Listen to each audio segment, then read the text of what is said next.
Bonjour et bienvenue dans mon atelier. Donc dans cette vidéo, on va réviser, nettoyer et refaire ce carburateur pour pouvoir démonter la nouvelle, la terreau que je viens de me racheter. Donc pas tourné depuis longtemps, je ne sais pas ce qu'on va trouver dedans. Donc ça sera surprise, à mon avis, ça va être rock'n'roll. Donc voilà, bon visionnage. Donc ceci est un Gürtner, un carburateur Gürtner de R16D apparemment, en P16D. C'est le carburateur d'une Tero de 1953, une ETM. Donc avant de la redémarrer, ça faut le nettoyer. Et puis le dégripper parce que le boisseau a l'air d'être grippé à l'intérieur. Donc on va faire ça. Donc j'ai enlevé le clips là qui tient le couvercle du filtre à air. Hop. C'est le filtre à air, hein, on va dire. Super, on voit bien à travers. Filtre à mouche. Et je découvre le starter. Je cherchais, je me dis tiens, il n'y a pas de starter. Mais bien sûr que si, il y a un starter. Il est là. On tourne le filtre à air et ça obstrue l'admission d'air. C'est malin. Mais ça a l'air oxydé là-dedans. Il y a un petit lien pour que ça se desserre.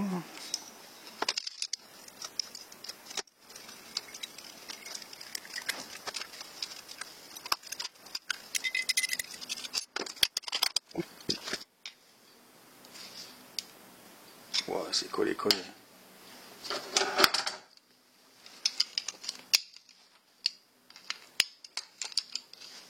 On va pas l'abîmer.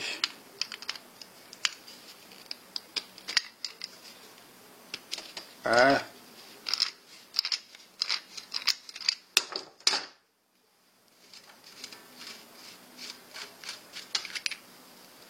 Urk.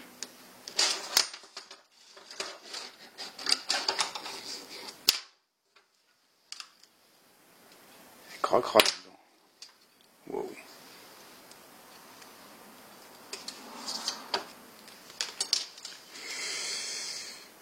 Ouais, ça a dû marcher un jour.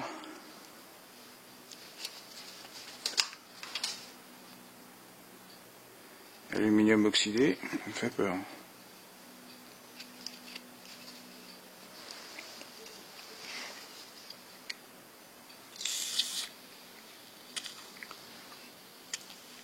Ne pas sous-estimer le pouvoir du WD-40.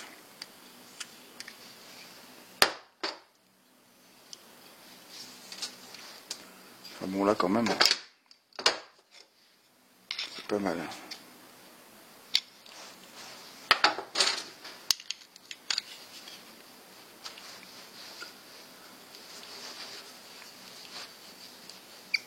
Ça, c'est le gicleur.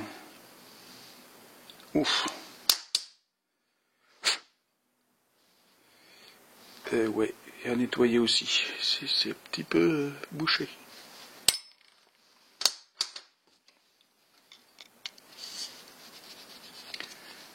Ah bah oui, elle a tourné il y a pas longtemps. Il y a 20 ans.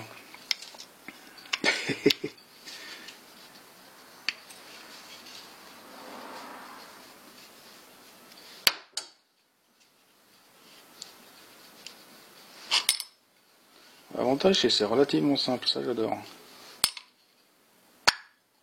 Wow. Ah ouais, quand même.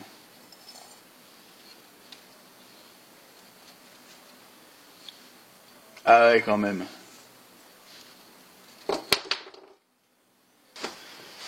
WD-40 encore.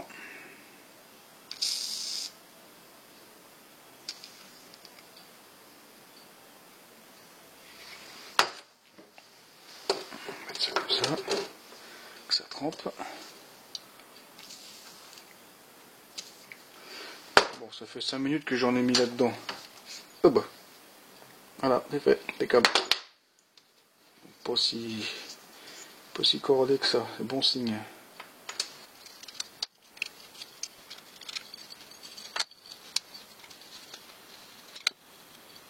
C'est crade. Bon bah voilà, le carburateur est démonté, hein, j'ai tout démonté. C'est relativement simple. Non, il reste le gicleur, effectivement. Je vais chercher une clé. C'est pas du 8, c'est pas du 10, donc c'est du 9.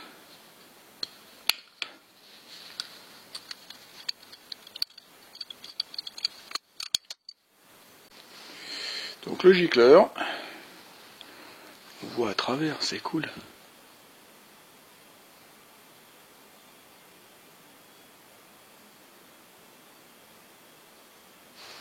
Il n'est pas bouché.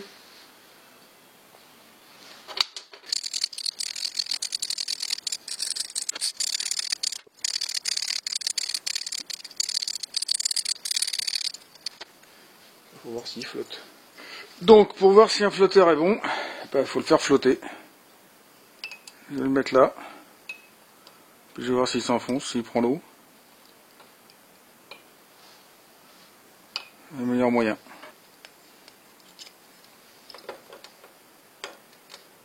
Ouais.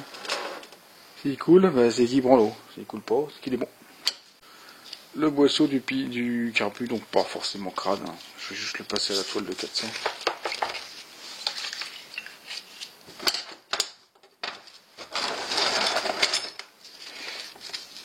Papier à poncer de carrossier.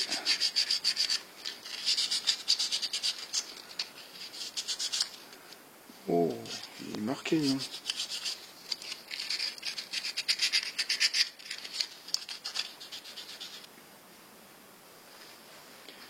Alors la vis est de ce côté, le carbu se met de ce côté-là.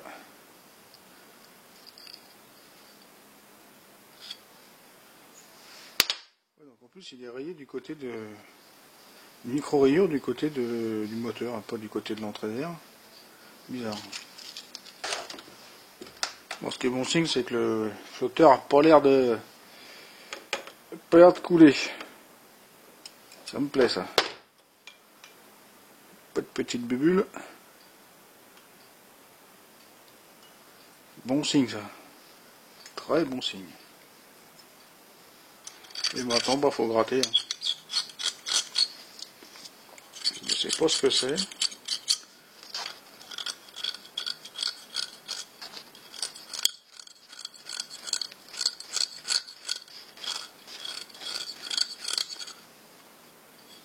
Oxyde d'aluminium. Calcaire. Je sais pas. Résidu d'essence. Je opte plutôt pour l'oxyde d'aluminium. Vu qu'il y avait du cuivre. Une pile.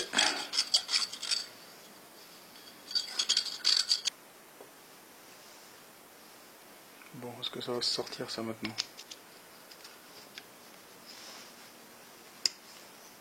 Voilà, sans forcer.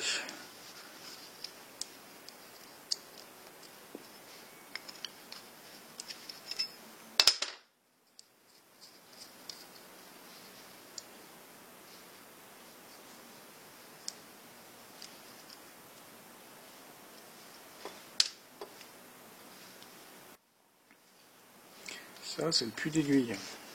Le puits d'aiguille, non. Le pointeau.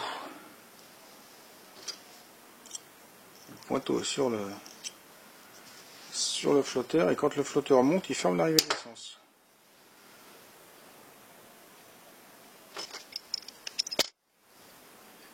Oh.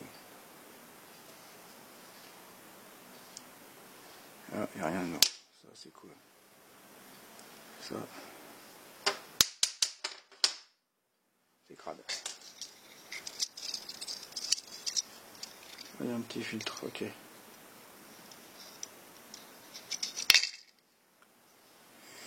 Petit filtre à essence. Franchement, je sais pas si je vais le remettre. Enfin, je vais le remettre, mais je sais pas si je vais vraiment le laisser.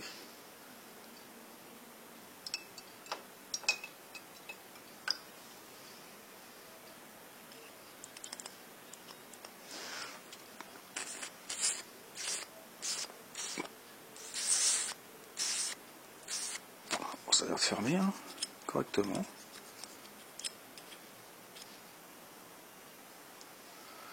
Pas mal.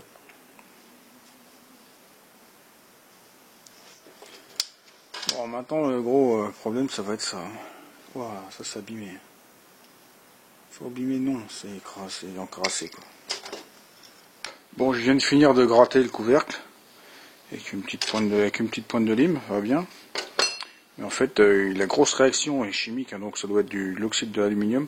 Elle s'est faite là, parce que c'est très creusé, puis c'est mangé, quoi.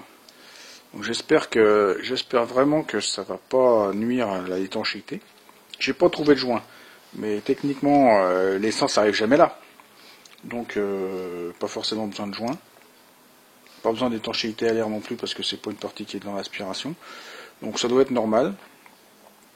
Par contre, j'espère que ça sera pas plus grave que... Sinon il n'y aura plus qu'à retrouver un couvercle, ça doit être trouvable je pense. Des carburateurs assez communs. Ou leur fabriquer un truc machin, compliqué. On verra bien. Donc on va finir de nettoyer puis on le remonte. Donc on va remonter. Donc, dans un premier temps, j'ai déjà nettoyé les carburateurs. Je n'ai pas fait le filtre à air, hein, parce que le filtre à air, il faut que je le sable et que je le peigne. Pour l'instant, je vais remonter pour pouvoir essayer de démarrer la moto. Pas gagné. On va essayer, ça va pas être très compliqué.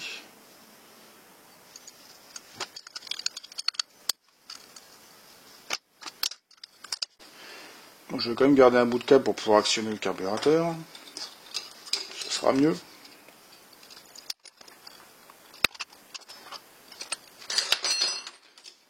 Cette petite vis là, c'est le guide anti-rotation du boisseau. Il y a un petit téton au bout. C'est lui qui tourne.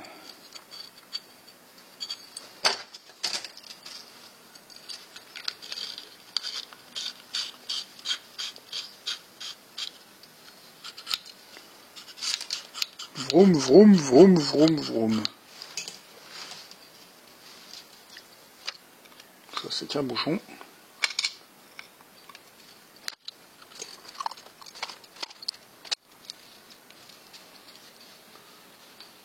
Ah, c'est relativement simpliste hein, comme carburateur.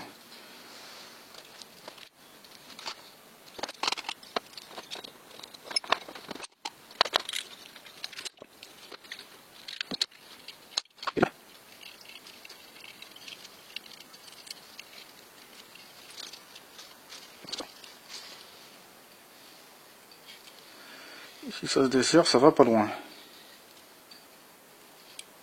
Pour l'instant, c'est temporaire. Voilà. On va remettre le carburateur sur la moto, mettre de l'essence et puis voir si ça part. Donc voilà, carburateur remonté sur la moto. Maintenant, va falloir cliquer pour essayer de la redémarrer. Donc j'espère que ça va aller. Donc si ça vous a plu, si vous avez appris quelque chose, vous mettez un petit pouce. Vous n'oubliez pas de faire circuler sur les réseaux sociaux, sur les groupes de discussion qui vont bien, qui parlent de terreau, c'est sympathique. Et de vous abonner à ma chaîne si ce n'est pas déjà fait. Au revoir.